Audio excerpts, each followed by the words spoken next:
every now and then something happens that I think, yes.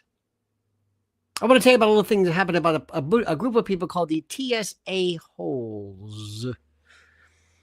And these are individuals who are federalized sky caps who were enlisted and coordinated and gathered, amassed after, dare I say, after the 9/11 story.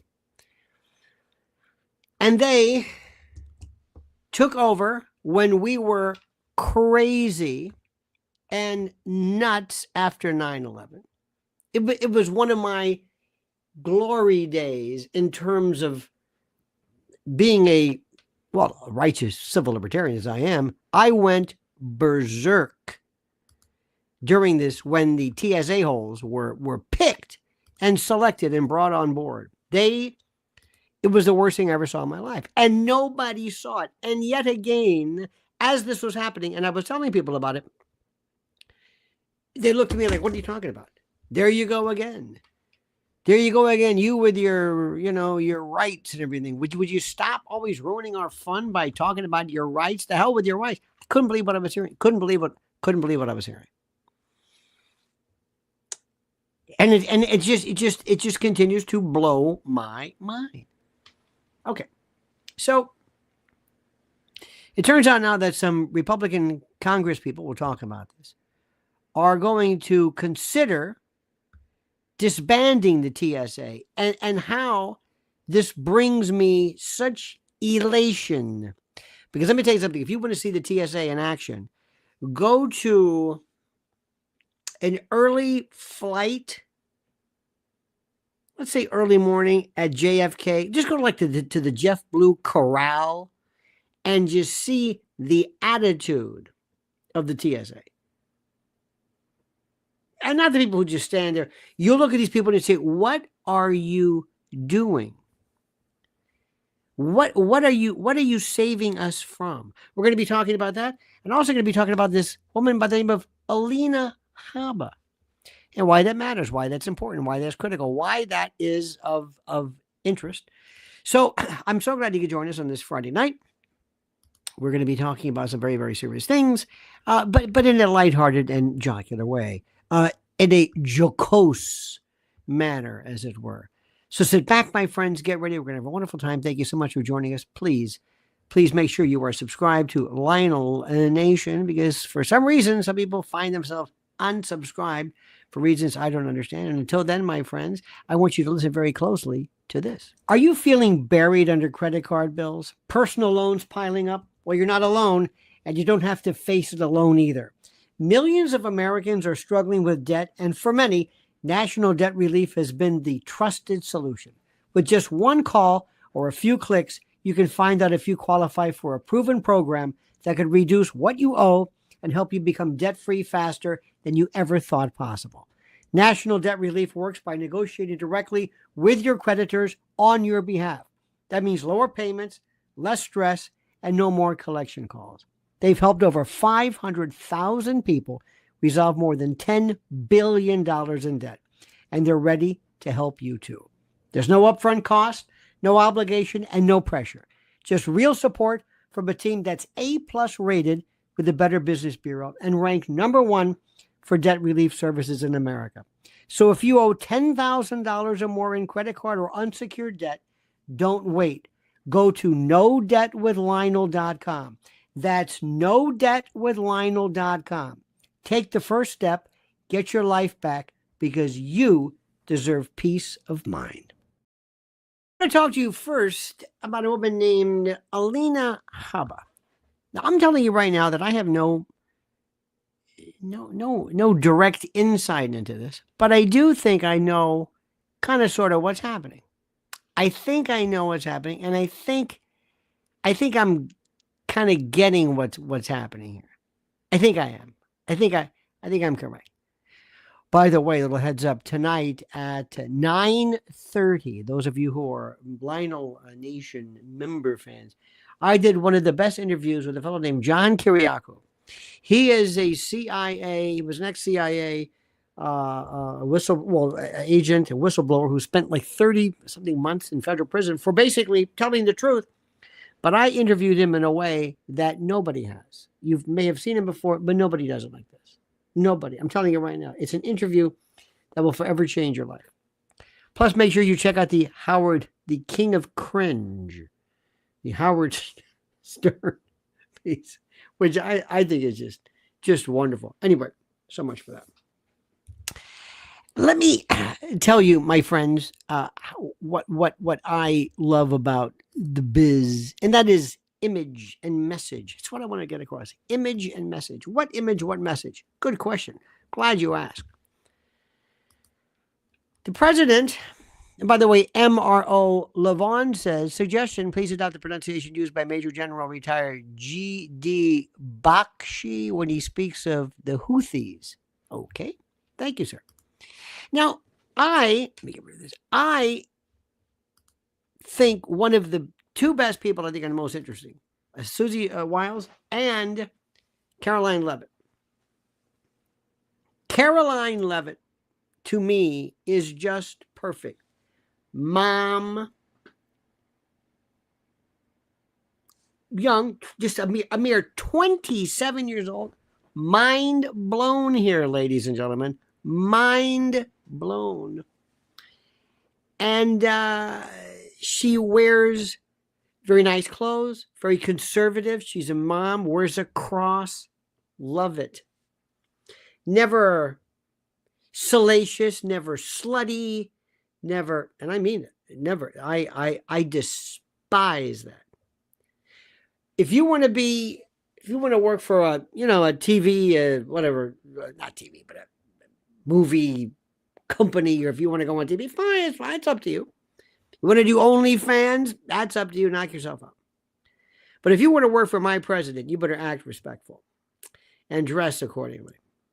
And that is something which because I have absolutely, positively, I would call out Kristi Noem for wearing the $60,000 Rolex watch on a raid. I think Pam Bondi presents her well. I'm sorry, women have a different world. But Alina Habba, no. Alina Habba wants to be the star and sexy, and I will bet anything. And I have no reason to believe this other than my intuition. No reason to believe that what I'm saying other than my gut feeling. Nobody told me this. I don't have any inside information. But I would not be surprised if Susie Wiles said, get her out of here. Because she was Trump's lawyer. And she's very smart. She's very good. But if you really want to see her in action, see her when she was the president's lawyer at that New York Madison Square Garden event. Remember that? She had this special fancy, sparkly jacket, and she wanted to show you how sexy she was, and she's out there, boom, boom, boom, boom, boom. Now, I am not a prude. I'm talking about the President of the United States. And you must comport yourself in a particular way. And I realized she's going to be a problem. Then there was another one, too, where she was selected the President's counsel or something. And she had this picture, kind of that Vogue look jacket. I thought this is going to be a problem. Well, guess what happened? You're going to be the interim and maybe perhaps permanent, I don't know, U.S. Attorney for New Jersey. And you're going to go to Newark. And she said, what? You're going to go to Newark. I'm going to go to Newark. No. I'm going to be here in Washington. I want to be near you. No. We want you to go to Newark. Be the head of the U.S. Attorney's Office. Chris Christie was there. Samuel Alito was in that position. And she's thinking, oh, there's nothing glamorous about that. I'm going to be like Kimberly Guilfoyle. I'm going to be forgotten. I don't know if you're going to come back. I don't know. It's interim. Why is that the way it is? Again, I have no reason to say this, no reason to suggest this, other than my own intuition. But I'll bet you anything that Susie Wiles said, this is trouble. Move her out. If you want her, that's fine, but move her out. So she's going to be now in Newark. She went from, which is a nice place. She went from, she went from working in the White House, working with whatever, to Newark. And the U.S. Attorney's Office, which is, pretty good. Wow. Elise Stefanik. She was going to be the head of the UN, or the UN, the ambassador, excuse me. And she kind of knew. I mean, it was kind of a shitty thing. The U.S. I mean, you go there and you can be Jeane Kirkpatrick, you can be Daniel Patrick Moynihan, you can be. Remember Biden's? No, of course not. And she thought, okay. So Trump supposedly said no. Now, why they didn't think of this before, I don't know. I don't know this. But if she were to step down, then Kathy Hochul gets to pick her replacement, a Democrat. And the margin is too slim. So he said, forget it. I don't want you to do that. So that's the story with that. The president, here's my official, I'm going to go back to my regular Lionel merch mode, but this is, Mrs. L got me this at the, this is 47, this is the 47 mug. She's going to be talking to you, by the way, regarding her findings and the like. Okay. Now, how many of you fine people have ever been groped, fondled, felt up by a TSA person? How many? How many of you fine and great and wonderful people have ever been someplace? They've been in an airport. And somebody, you don't know who these people are all of a sudden, especially if you're a woman, being fondled by some person from some TSA hole who is doing this. And you're actually, and you're thinking to yourself, what the hell is this all about? Who are these people? What are they looking for? Tell me what they're looking for. Well, we're looking for bombs. Bombs? Have you found any bombs? No. You haven't found any bombs? No. So what's the purpose of this? Well, we're just trying to do the right thing. You're trying to do the right thing. What are you looking for? Well, we're looking for people who might find themselves in the position of perhaps maybe bringing in a bomb or. And who are you stopping, by the way? Who are you stopping? Well, tell me, who are you? Aunt B over there. Aunt B, yeah. That woman there who looks like B. Benaderet or Francis Bouvier. You're making, what are you doing? Well, we're just doing that. Why are you doing that? Why? Well, because do you think this is Al-Qaeda? Do you think she's Al-Qaeda? Do you? No. Well, why are you bothering her then? Why are you taking Aunt B take off her shoes? Why are you doing that? Well, we don't know. Well, tell me, why are you doing this? This is the most incredible thing in the world. It drove me nuts. It drove me crazy. And nobody said anything. People were taking off their shoes. Then you couldn't have certain shampoos in certain sizes. You could have them, but they had to be in clear plastic, or the bag had to be this size or that size. And they changed every week because Al-Qaeda was going to get Aunt B or Nonna and have her slip some kind of a bomb. Remember the shoe bomber? That ridiculous story? So right now, which I think is terrific, in a bold move to streamline airport security and reduce bureaucratic overreach, Republican Senators Mike Lee of Utah and Tommy Tuberville of Alabama have introduced, ladies and gentlemen, legislation which warms my heart, aimed at dismantling the Transportation Security Administration. I thought it was safety, transportation. TSAHOLES. Federalized sky caps in favor of private security firms, which fine. This initiative aligns with President Donald Trump's ongoing efforts to cut down on government inefficiency through DOGE. I love to see that DOGE, of course, led and stewarded by Mr. Elon Musk. Senator Lee has been a vocal critic of the TSA, highlighting its numerous inefficiencies, advocating for a return to private security models that prioritize effectiveness and customer service. He argues that the TSA has become a bloated, engorged kind of bureaucracy that infringes on civil liberties without delivering concomitant or commensurate security benefits. We don't know what it's for. And so by this transitioning and changing into private security, Senator Lee believes airports can implement more adaptable, more responsive, more lucid security measures tailored to specific needs, and not this crew. Have you seen this crew? And if you don't think DEI is alive and well, look around.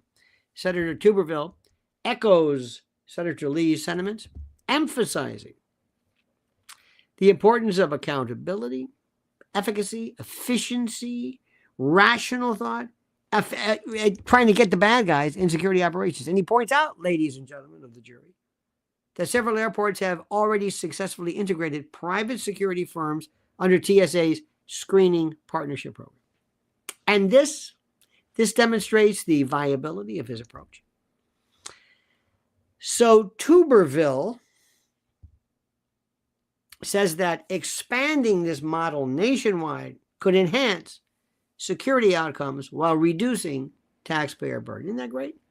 Makes sense to me. And the legislative push, listen to me very carefully, this push is part of a bigger, broader Republican strategy to reevaluate, reform, and change federal agencies that have expanded their reach beyond whatever the mandates were initially. And TSA critics, of which I'm one, have long pointed out to its high cost, frequent security lapses, and its intrusive and stupid and fondling security screening procedures as indicators. Not only that, if you don't go through the groping and the grabbing, you go through these ridiculous, you have the backscatter ionizing radiation tube, and the other one is the short, it's been a while since the short meter or something.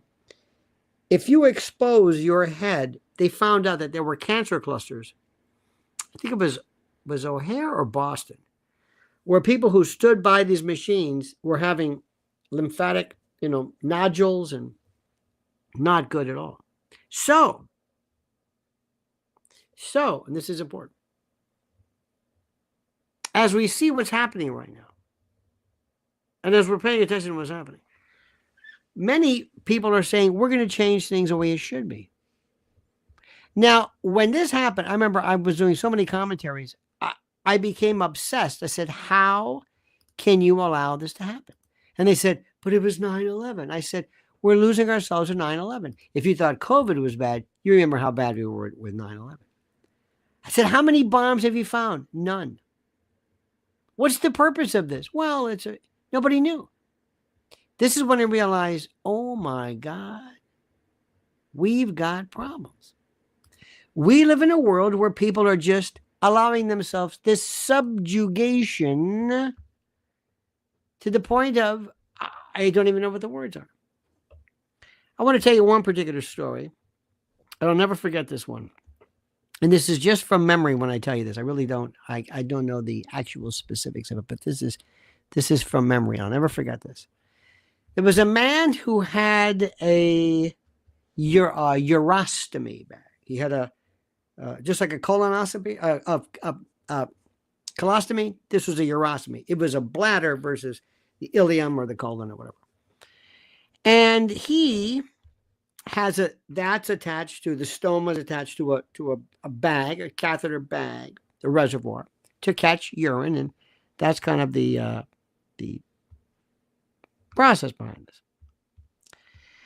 Well, what happened was, interestingly enough, they took this poor man and they stopped him. They grabbed him. They did whatever that was to him. And he said, please do me a favor. All I ask you is do not jiggle or wiggle or change or this stoma, this part that attaches to it, because I could lose all this. The bag was kind of full. Just please be careful. They didn't care. He had to drop his pants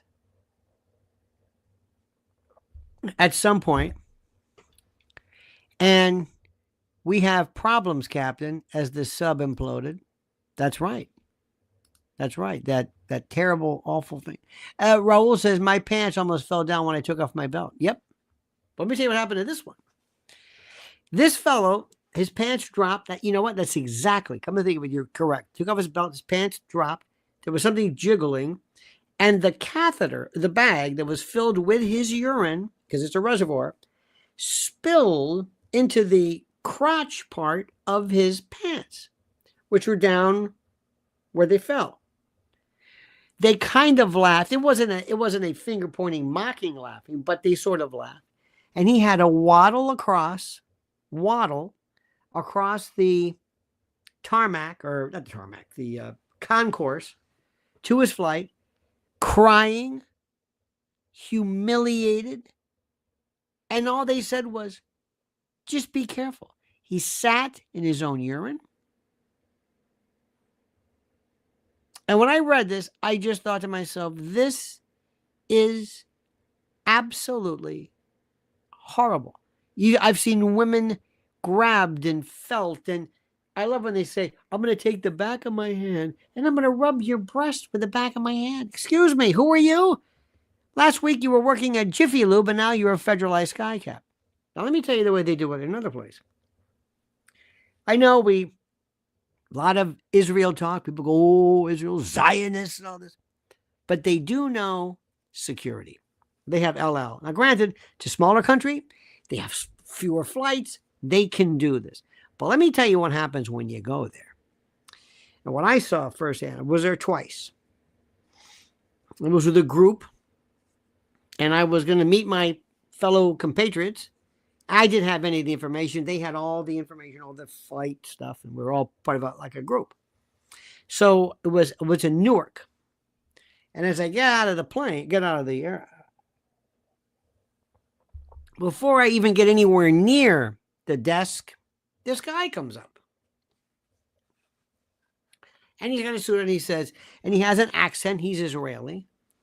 And he says, I have been trained to detect deception. Look at me, look into my eyes. I said, what are you, Dracula? I'm just kind of kidding. He didn't understand the joke. I said, okay. Look into my eyes, just talk to me. Okay. Where are you going? I said, Israel. Where? I said, well, it's the Ben Gurion Airport. I didn't even know if it was Tel Aviv or Jerusalem. I don't know. I said, I think. I said, you see that woman over there? She has all the information. I really don't know. You don't know? I said, no, I don't know. Where are you staying? I said, the David, not the King David, the David Citadel. I think it was a Citadel. I said, I don't know. I said, if you ask that woman over there, I don't want to ask a woman. I said, okay. How long are you going to be there? I said, oh, shit. 4 days? 5. I didn't know anything. I said, I hate to keep telling you this, but she has all the information. And they're all kind of looking at me like, why are they? What are you going to be doing there? Looking around, I guess. He says, are you going to the hotel? It's either the hotel or the hotel. And that's the Wailing Wall, right? CHOTEL. And I said, I told you, I don't know the name of the hotel. He goes, no, not the hotel. It was kind of like almost like, Abbott and Costello. So finally he says, okay, you can go. I said, I got to ask you a question. Why'd you do that? Tell me what you did. He says, well, first of all, he said, I stop you here. I don't let you get over there. If you do have something on you, which you could theoretically activate it here, I don't want you near other people. I want to get you when you're not. I don't have to wait till you get to the. I know where you're going. Nobody's going to be in this area, and you're heading towards the gate. I mean, the counter. I said, what about my answers? He says, oh, you're fine. You didn't know anything. I said, but isn't that about me? He goes, no, I can tell. You really, I said, well, what are you looking for? He said, well, he said, first of all, do you profile? He says, oh, yeah. Oh, absolutely. Oh, absolutely. Well, the WEF says TFA is not going away. Take it easy. Take it easy, DWEF. Take it easy. Everything was there in place to control docile populace and see how far they can push them in a slaughterhouse, aka radiation booth. Take it easy, DWEF. Take it easy, buddy. We're going to make it. We're going to be all right. We're going to be okay. We're going to be okay. Take it easy. I just read to you the legislation. I just read this to you. They're already doing it. Everything was there in place to control the. Okay, I understand it. I understand. Take it easy. Take it easy. Relax. Yes, you're right. There's cattle and yes. We don't know. We're going to get to the bottom of this. Okay. Now back to this. So I said, let me ask you a question. The guy was really interesting. I said, do you ever profile? He says, oh, yeah. He said, well, I said, well, do you ever stop people who look Arab? He says, oh, yeah, absolutely. Absolutely. Without a doubt. Is that legal? He said, yeah, it's legal. Well, why would I stop somebody? Look at this. Want to be popular? Renew profiling within the law. Well, profiling, as you know, the drug courier profile, we use profiling, but for different reasons. But anyway, it's very interesting. So as we're talking, I said, well, if somebody looks, he goes, oh, yeah, I listen to them. I'll speak Arabic to them. Oh, yeah, absolutely.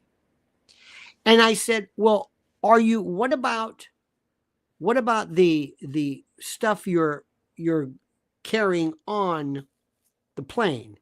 The suitcase. Goes, oh, that's no problem. That's covered. You're not going to put anything in there. We got that absolutely taken care of. 100%.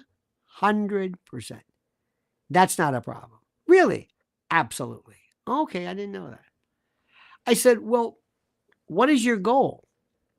He says, we want to find out, why are you coming into our country? You're not going to carry anything. We're going to get that.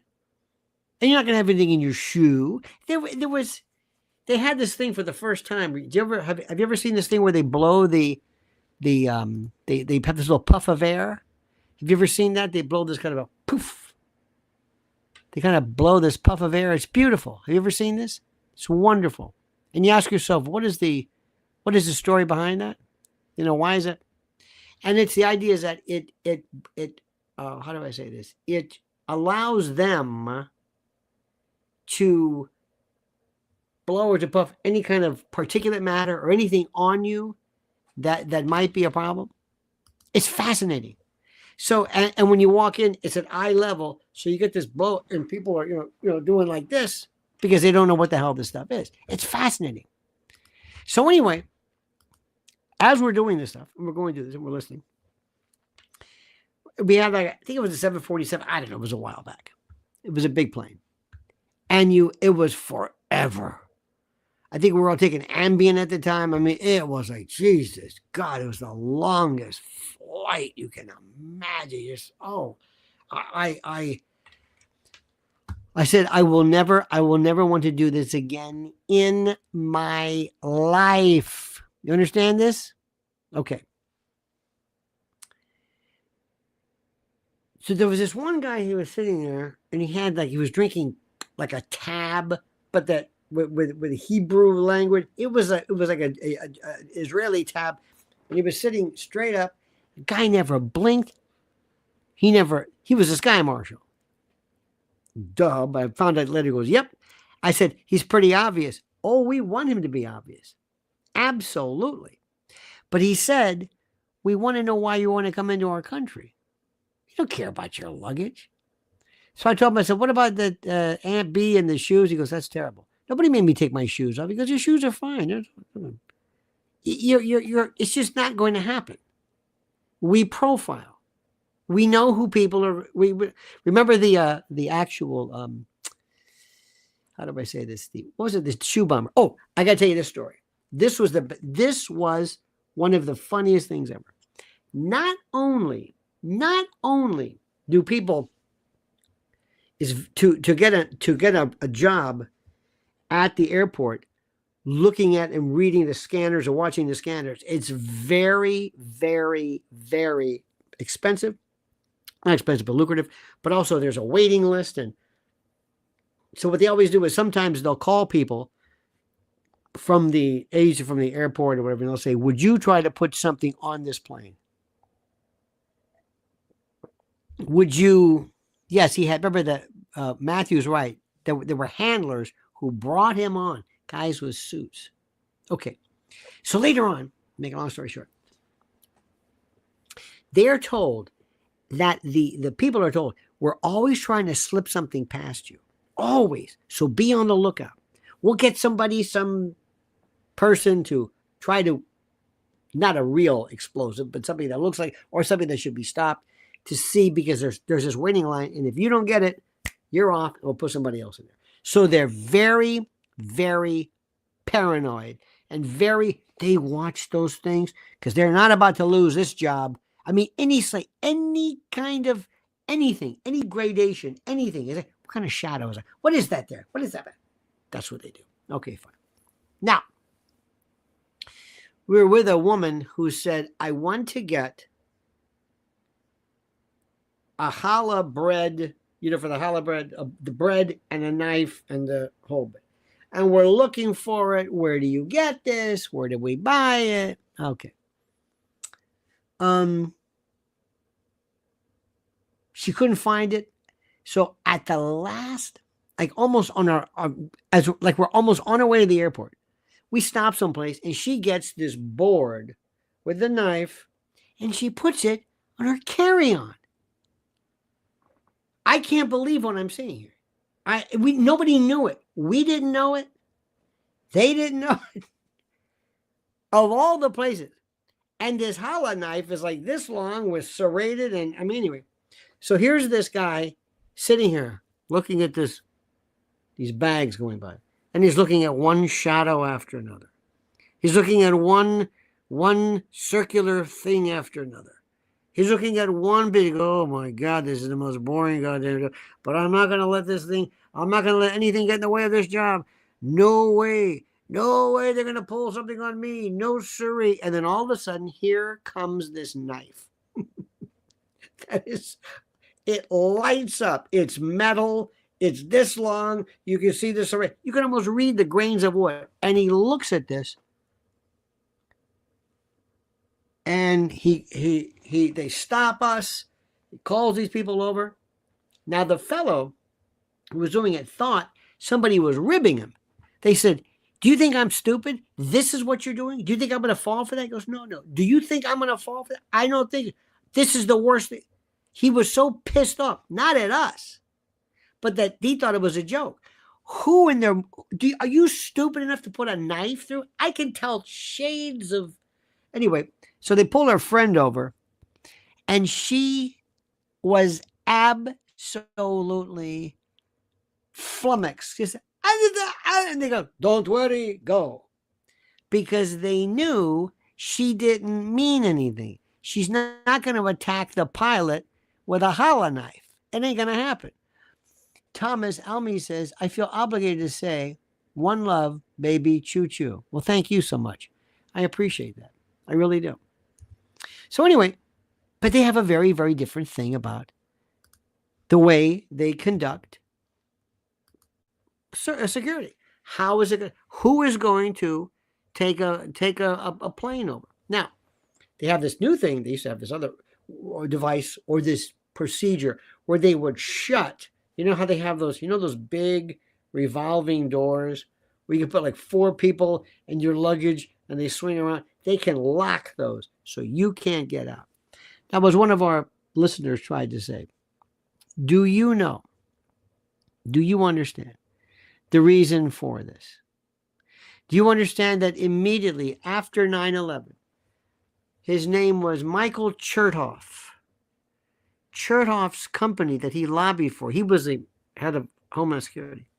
His company that he lobbied for, lo and behold, the next day, I think it was Rapiscan, in every airport, they were there immediately. And then Aldamato was the representative or the lobbyist for the competitor. Overnight, absolutely, positively, overnight this happened. It was the incredible thing I've ever seen in my life. Now, as someone said before, do you think this is for purposes of exacting control? Yes. Do you think it was to teach people a lesson? Yes. Do you think it was designed to teach us kind of not a herding mentality, but the fact that we're cattle? Yes. And you're probably going to ask the question, why? Well, after this, I will tell you why. If you're watching this, consider yourself warned. Food prices are about to explode, and the time to prepare is now. Listen, go to preparewithlionel.com. Preparewithlionel.com and secure your 4-week emergency food supply now while supplies last. With new tariffs, listen to me, with new tariffs slamming the global market and inflation spiraling, your grocery bill is about to skyrocket.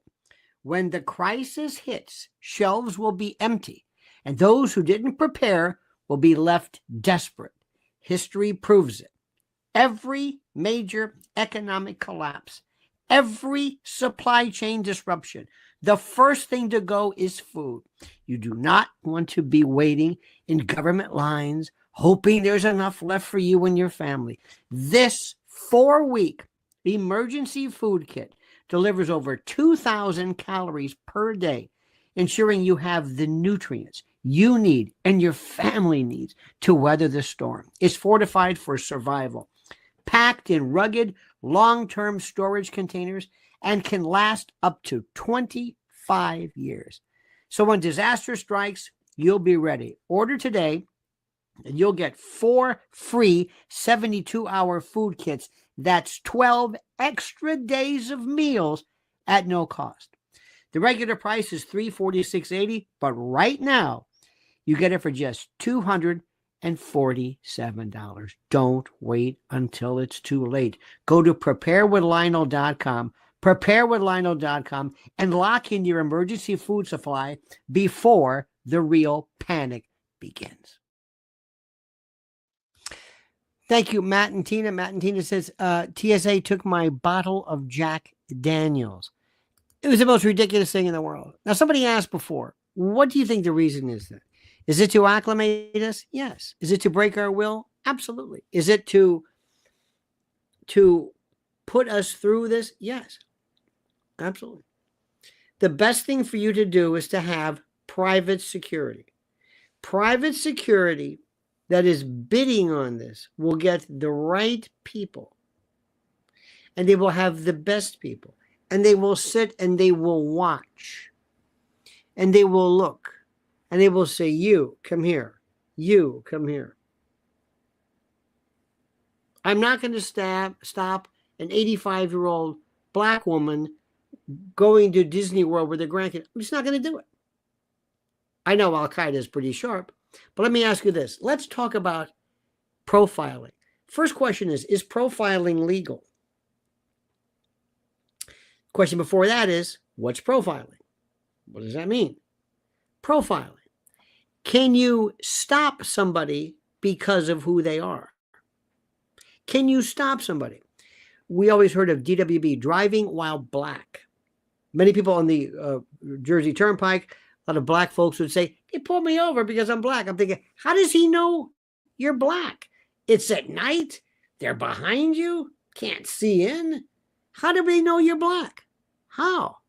Sometimes they did, but others. And then sometimes people who are pulled over because they're black, and maybe because they've been stopped before, or they believe they've been mistreated, they're complete and total assholes, which is a different story. But the question is profiling legal? Well, years ago, they said yes, it was. And they did it for the drug courier profile thing. And it worked like this. My friend, one of them worked at JFK and others worked. If you see somebody, and they used to have this thing, they would have, and they knew this, somebody would be coming in from South America or wherever it was, one-way ticket, traveling by himself, Latin American looking man, paid cash for his ticket. How they knew this, I have no idea. No luggage. Come on. And they would say, excuse me, may we talk to you? May we conduct a search? And they're asking them these questions. Now, is a stop legal? What is a stop? A stop is a temporary detention. How do you know there's a stop? When you're not free to leave. If you can't leave, it's a stop. It's a detention. Is it an arrest? No. Are you in custody? Not really.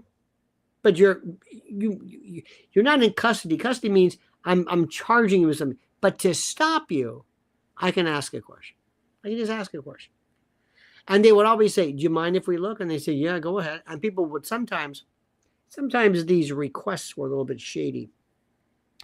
The law says you cannot acquiesce to the apparent authority of a police officer. Meaning if somebody asks you in such a way where you think they're ordering you, you can't argue consent. You said you had 12 guys in a room. You had this light on his face. One guy had a baton, and you said, can we look in your bag? And he said, yes. No. That consent's no good. That's acquiescing to the apparent authority of a police officer. Same thing with kids. You get into problems with that. And invariably, my friend told me, he showed me pictures. There'd be somebody carrying a little bag, open it up, filled with $100 bills. Filled with $100 bills. Like you cannot believe. Unbelievable stuff. It was just mind-boggling. Warren Ocasio says TSA made traveling by Greyhound bus more appealing than flying. They did. They absolutely did. And also when you have all that, those that you go through and they're looking at you. Some of these women, you can see right through their clothing. And it was just horrible. Horrible. Now, I asked one time, I did a show about what the hell am I trying to say? Profiling. Jesus, I've been talking all day. My head's going crazy. Now, let me ask you something. How many bartenders do we have here? How many bartenders? Anybody here who is a bartender? Anybody at all? Anybody who's a bartender? Is anybody here anybody who's ever been a waitress? Any waitresses here? Any waitresses? Waitresses, bartenders. Anybody here? Okay. Let me ask you a question. If you're a waitress or a bartender, if you're a waitress, the Huey is here, ex-bartender, God bless you. Who is the worst person for tips? Who? Scott's a bar owner. There we go. Who is the worst person for tips? Who? Anybody? Who is the worst? Tell me. Is there a bartender? I need a highball. Highballs are great, right? Who is it? Who is the worst? Rich people? Ask AOC. Blacks. I was a waiter. Rich people. Black people. Sunday church people. Black people. Rich people. I like that. Asians. Interesting. Bartenders are all government issue. Blacks, no question.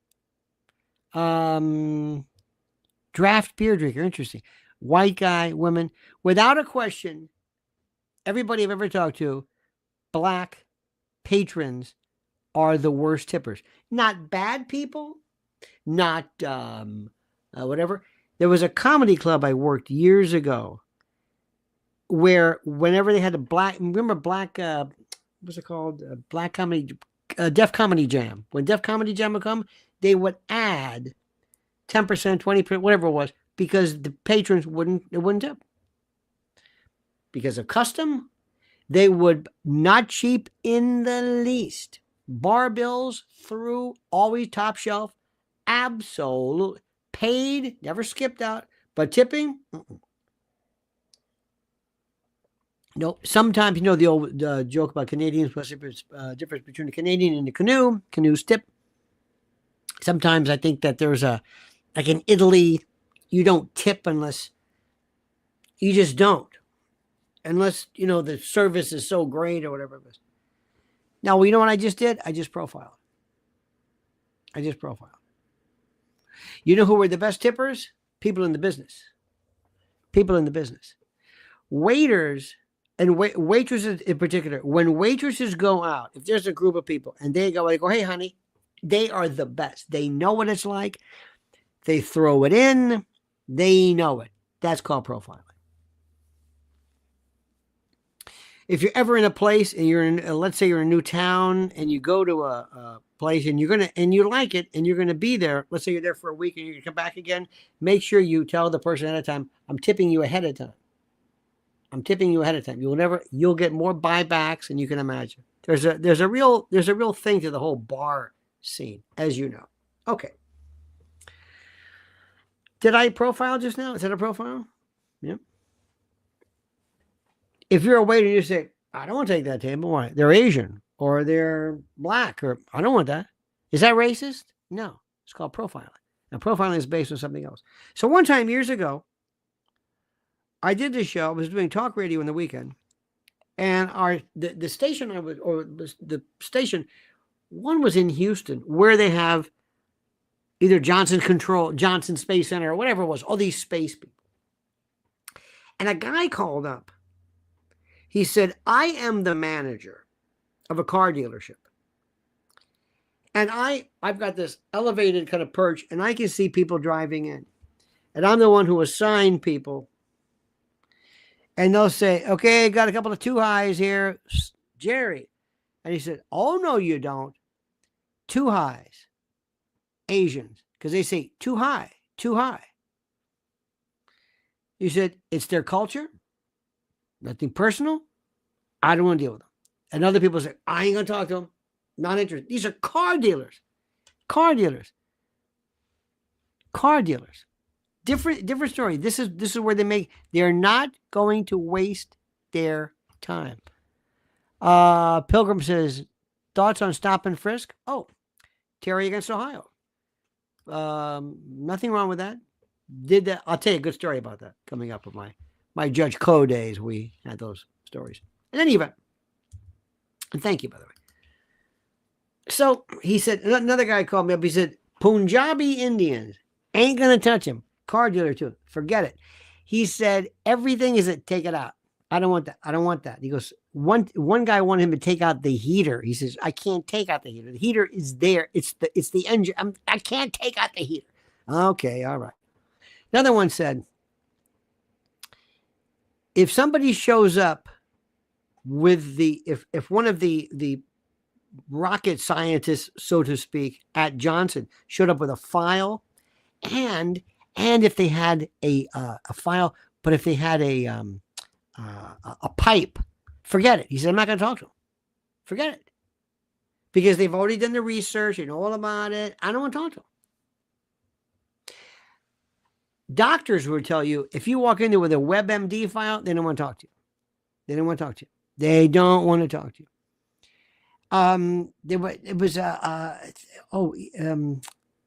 The best people, the worst people. Now that's called profiling.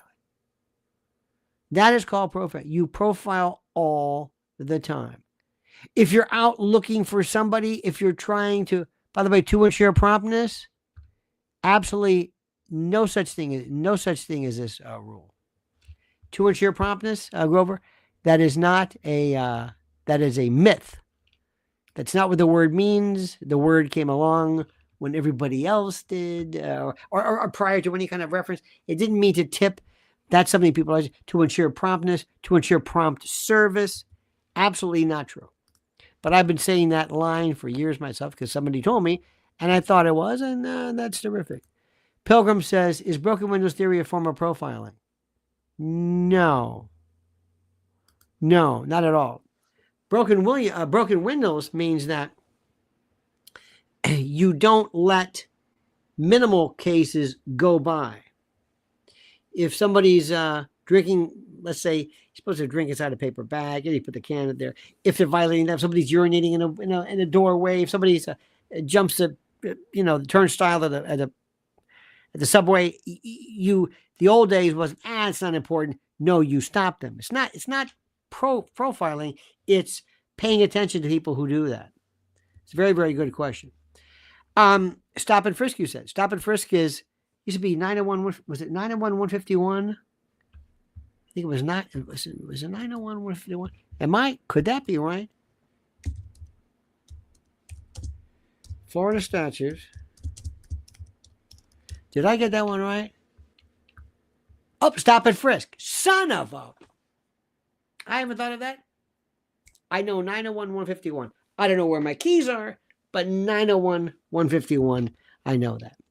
Very, very simple thing. Terry against Ohio. If a police officer has reasonable suspicion to believe that a crime is being committed, is about to be committed, or was committed, you can stop them for a brief custodial detention to find out what they're doing. It's just a stop and frisk.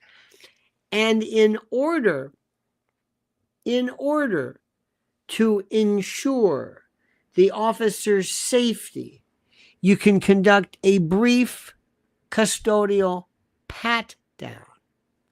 Now, sometimes, theoretically, you're not supposed to do it right away, but some cops will immediately start patting you down. Not searching you, patting you down. Johnny Mazes passes. When I was a cop, it was called stop, question, and then frisk. Yeah, but who is going to be, checking this, theoretically? Is it profiling if 13% of the people do 50% of the crime? It's interesting. No. If you're suggesting that black people have a greater propensity for crimes than others, that's not going to work. You can't use statistical bases for that. But it's a very, very simple thing. Very, very simple. Very, very simple. Now, if you are patting somebody down and you feel, and I used to love to hear this, long, hard, metallic, you feel something that's like a barrel or a handle or something that, and you have to describe it in court. Then you can reach in, pull it out, and then arrest the person for carrying a concealed firearm or whatever it is. One time we had a case, I think it was it the Blind Pig Bar on Howard? Blind Pig was Howard or Armenia. You know how they go side by side around West Tampa? Howard or Armenia? In any event. Street anti-crime, SAC. They went into this bar, Blind Pig, black bar. Nobody was bothering anybody. I thought this was a little dicey. Cop goes in, pulls the jukebox out. Ooh. Music stops. He says, all right, everybody against the wall. It's kind of like Popeye Doyle in French Connection. So my client at the time said, well, you know what? I've got to get going. You might as well pat me down because I got to go and I'm not going to wait. He said, okay, we'll start with you. So my guy's up against the wall and the cop's patting him down. Not even asking him questions, just went straight for the pat down. And he comes in his rear pocket and he says, ooh, I feel something here. I feel something lumpy. I feel something, and he's touching, he goes, and it feels like packets. Like packets of something. I can feel them. It's dope. I know it's dope. I've been a police officer or whatever. I know it's dope. And he reaches in, pulls it out. Dope. Arrest the guy for, I don't know, he had a lot of it. Trafficking. Anything over 28 grams is trafficking. 3-year minimum mandatory for coke. So during the course of this, we have a motion to suppress. I don't know if it was co at the time. I'm not sure, but it was very funny. And the cop was a good guy, but he went too far. I said, officer, when you conducted this exterior pat-down search, at what particular point did you believe that the lumpy packets were a weapon and could theoretically pose a threat to you? At what point? And the cop said, so help me God, with a straight face, he says, well, it could have been poison powder. And we laughed. We laughed. Oh my God. I was, you know what? That's a good one. We laughed. And the client, he goes, he's laughing. He's laughing. Now, my client at the time was a very wonderful man. He had a black gentleman. He had gold teeth, but shiny. And every time they were always just, but large and shiny. And he had a hair similar to, Morris Day and the Knights, the pomade kind of up, like the old James Brown look, but it went straight up with a tooth. So that morning, true story, that morning, wait a minute, here's Carla says, once in Nyack, I left a Chinese restaurant without paying. Not drunk, just totally forgot. The waitress chased me down the street to remind me. Did she remind you? Excuse me, yes. I'd like to remind you. We were doing one time, my friend Bruce Anderson and I, was my news guy. We were going to after the show, we were going to have a libation. And on 57th Street, we both thought each other was going to pay the cab. So we both got out and walked away. And this guy comes out, he goes, hey, you can't. The guy was like crying. You can't do this to me. I said, what the hell is he talking about? I said, did you pay him? And he goes, oh shit. And we like gave him double, but the guy was crying. You can't do this to me. Thinking, what are you? Anyway, it's very embarrassing when you sometimes forget. So anyway, but listen to this story. Who is it? Johnny Pilgrim says, Judge Coe was such a joy to work with. The best. Harry Lee Coe III. The best. I could still do his signature. We had just made me such a, you know who also worked for Judge Coe, who was in there? Pam Bondi. She was in his court too. Knew him very, very well. In any event, so one day there was this court reporter. So you sign up in the morning, you sign the doc, you get there early and you get your case called. And you write your name and the defendant's name and the page of the docket. So you get up there. So anyway, I'm signing in. So there was this, we call him Fingers. He was a court reporter who were wonderful. So I lean over and I said, listen to me. You listening? He said, yeah. When you see my client and you see his hair and you see his teeth and you see his mannerisms, you are going to break out laughing uncontrollably. You're going to go into spasms, paroxysms, guffaws, cachinnations. You'll be shaking, tears, but you'll be on your machine. And I'm telling him this. This is before the morning. Do you hear what I'm saying? When you see my guy and you see him, remember I'm telling you this. Remember. So I kind of back off. Remember. So he's looking at me, okay. So he kind of didn't think much of it. So as he goes, page 13, Mr. And I got up and I said, I looked at him. There he comes. And as the people left, there's the bar, the area of the court where the swinging gates are. They're walking out. And here comes this guy. He's kind of a big guy. But you could see his hair. It's like the comedian who has that stovepipe. So this guy Fingers, he's the stenographer, court reporter. He's looking like this. And I'm saying, and when he finally went through, this guy shows up with his suit on and his teeth. He goes, you want it? How you doing? Okay, how you doing? He was like this. Tears. And he was this. And he's looking at me like, I hate you. And I said, and I never laugh. I never crack up. So the judge at the time said, Mr. Whatever, are you okay? He said, he turns around and he's crying. And the judge said, and the judge basically looked at me and said, is this you? Did you do something? I said, yeah. I said, okay, fine. So we continued, and it was no big deal. But it was one of those wonderful moments of just a little bit of hilarity. Nothing big. No big deals. But the notion of profiling and how you look for things, you have to ask the question, how do you know this? Watch store detectives. I love to watch YouTube. And I love to watch people at either, I think it's Walmart or Costco or Target, and they're in the loss prevention. It's called loss prevention. I love that euphemism, loss prevention. We're preventing loss. We're not apprehending bad guys. We're just preventing loss. It's a preventative move. And they will show how people do it.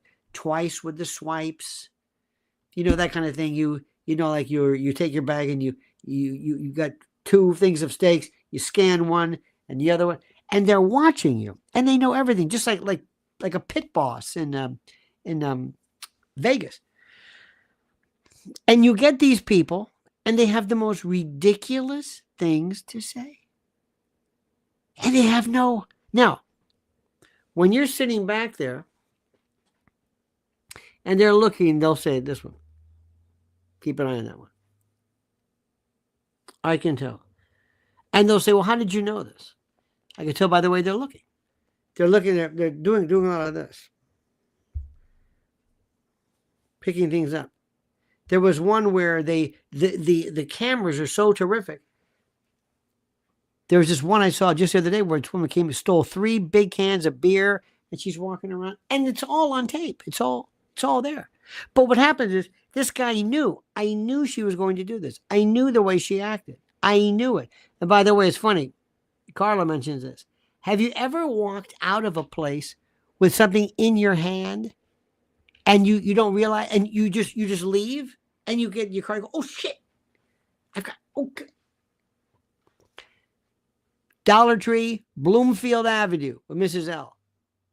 We had this thing. It was $1. It was before it was $1. It was $1. I don't know what the hell it was, but it was, hence the name, $1.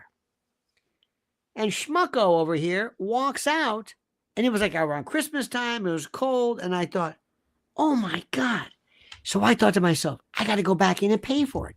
And I had these media, whatever it is, arrested for stealing an ornament or a Scotch tape or something from a dollar store on Bloomfield Avenue and in Bloomfield, New Jersey. Oh God. So I said, I got to go back in. So I walked in, and the line all of a sudden was like around the block. I was like, where'd these people come from? So I had to get in the back, and I'm trying to figure out, maybe I could somehow show them what I've got, so they'll let me go ahead. They'll feel sorry for me. Everybody else has got the same thing I've got. 1, 2 items. They're not going to let me go there. So I'm waiting and waiting and waiting. But if they had caught me, I would have said, now here's the question for a caller and everybody else. If you did not intend to steal, if you did not know it, you can't be charged. How do you prove this? I have no idea. Scienter, knowledge, knowing, SCIENTER, from science, science, knowledge. How did you know? I don't know. How did you ever eat food in a store? Did you ever eat food in a store and think, I'll bring the wrapper. I'll bring the wrapper. But I don't want to, I might forget the wrapper. I'm eating this. Oh, I'm going to bring the wrapper to no. I know I'm eating it, but no, I'm going to bring the wrapper to the front desk. And then you forget somehow. Is that theft? Damn right it's theft. Cut Up Chatter says, you didn't act squirrely. That's true. My mother one time when she was, bless her heart, she was a young gal, and she was at a Sears. She worked at a Sears.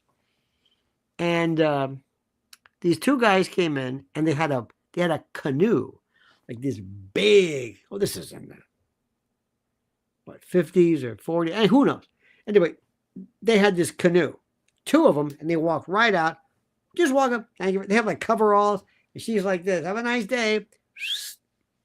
So the manager says, did you see those two guys with the boat? He goes, yeah, they left. He goes, they stole it.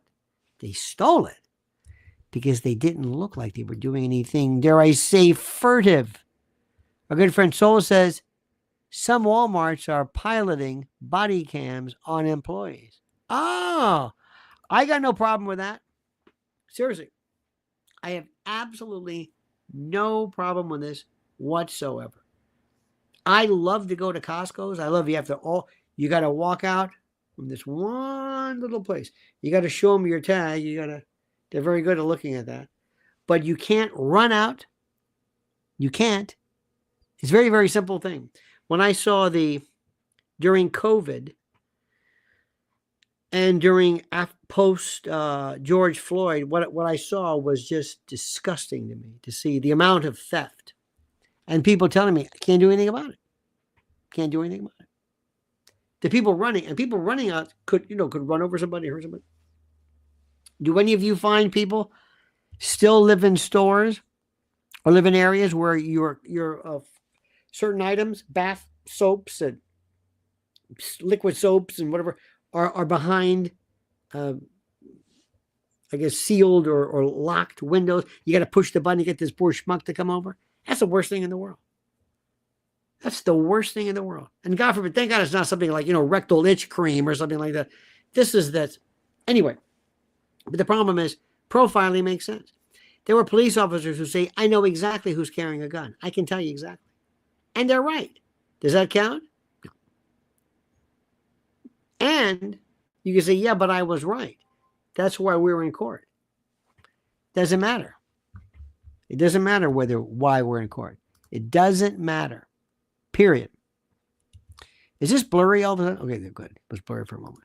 So if you go to court and you say, Your Honor, I represent the state, and this is Officer Frank. And Officer Frank, based upon his experience and observations, noticed a particular pattern of furtive behavior on the part of the defendant. And Officer Frank decided that this person most probably was engaged in some type of theft or theft-like activity. Purloined items, larceny, trespassorial taking, asportation, manufactation, and asportation. Those are all the common law elements. You got to grab it and you got to walk away with it. What happens if you put it in your purse? It's concealment, but you're not out of the door yet. You're stopped and you said, well, I put it in my purse because I don't have a bag. I didn't want to carry it loose, but I was going to take it out. That's a tough one.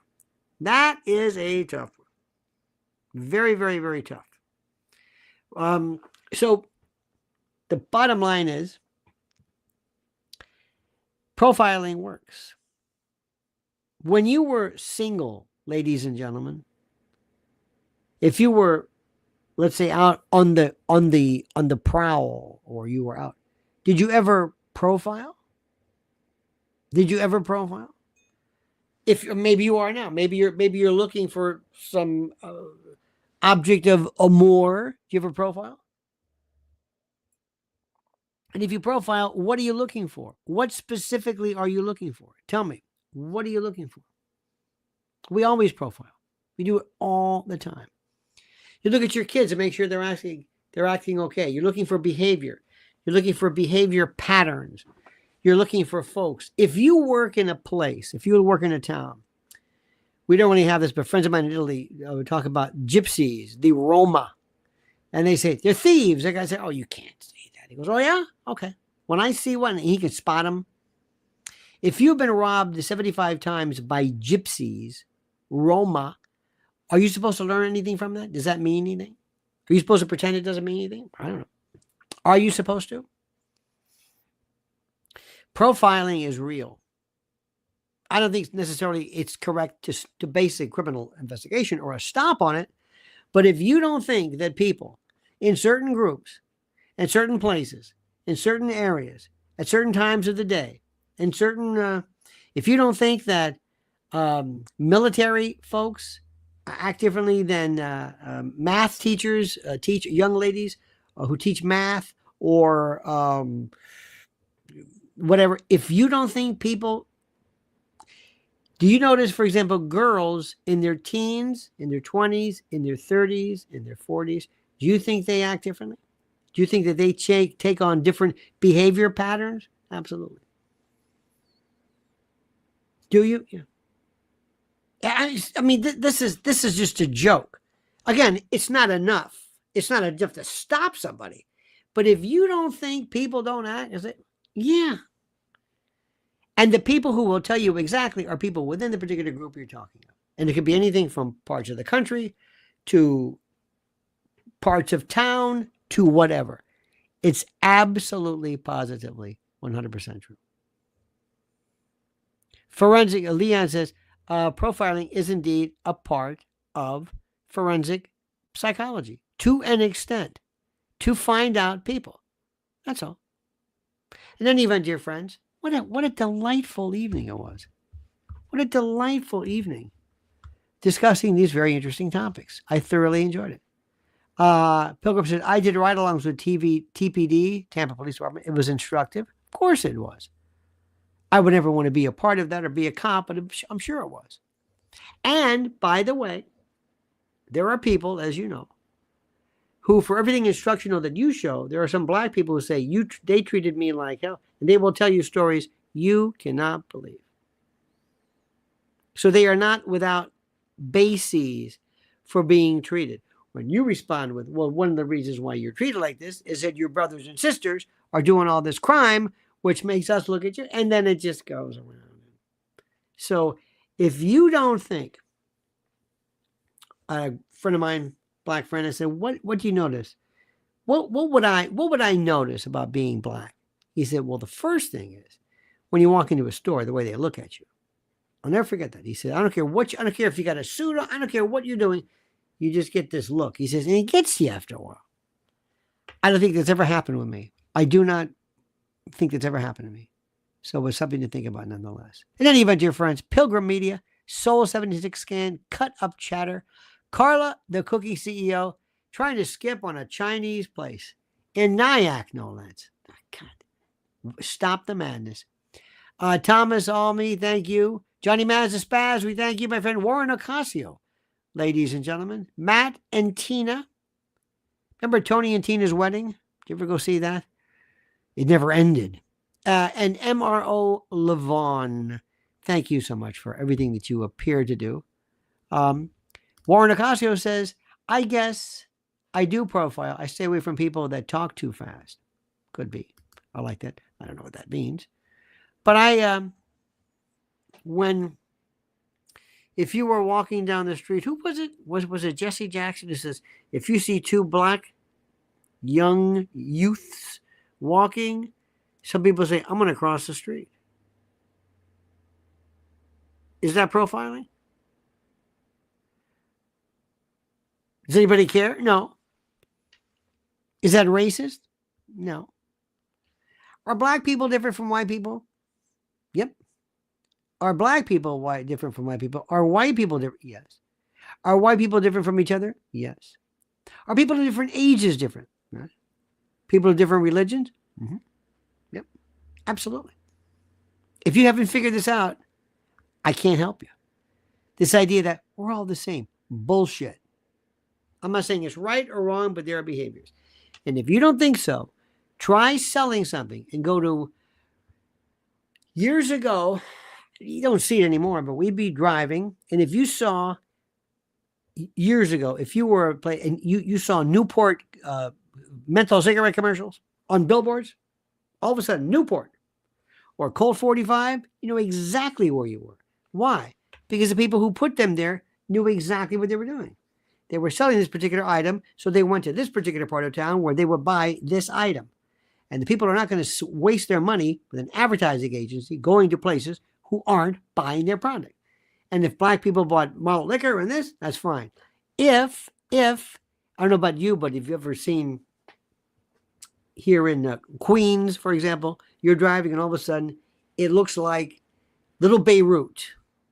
All the lawyers, it's all in Arabic, and then it's Chinese. You think Chinese people live there? Why? All these Chinese signs, Chinese lawyer, Chinese dentist, Chinese car dealership, yeah. Probably live there, don't they? Yeah? Is that profiling? No. And if you sold something that Chinese people bought, where would you put the ads for it?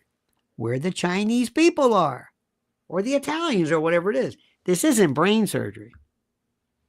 And if for some particular reason you say, you know, I bought this stuff, and it's the damnedest thing, but lo and behold, black people buy it more than white, or white people buy it, or women buy it. This is not profiling. It's fact. And as you and I are students of human behavior, and I find it fascinating. All right, dear friends, have a great and glorious night. Make sure, especially 9:30, you get the John Kiriakou interview that drops. It's very, very good. Follow Mrs. L at Lynn's Warriors. She's going to be on and talking to you very, very soon about her trip to Washington, which is very good. And it was just such a pleasure being with you. I thank you so much. I thank you from the bottom of my heart. Have a great and glorious day.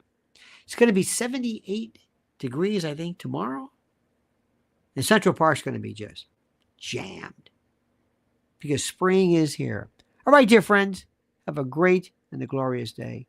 You are spending time with me means so much. We love you. Thank you so much. And don't forget, the monkey's dead. Show's over. See ya.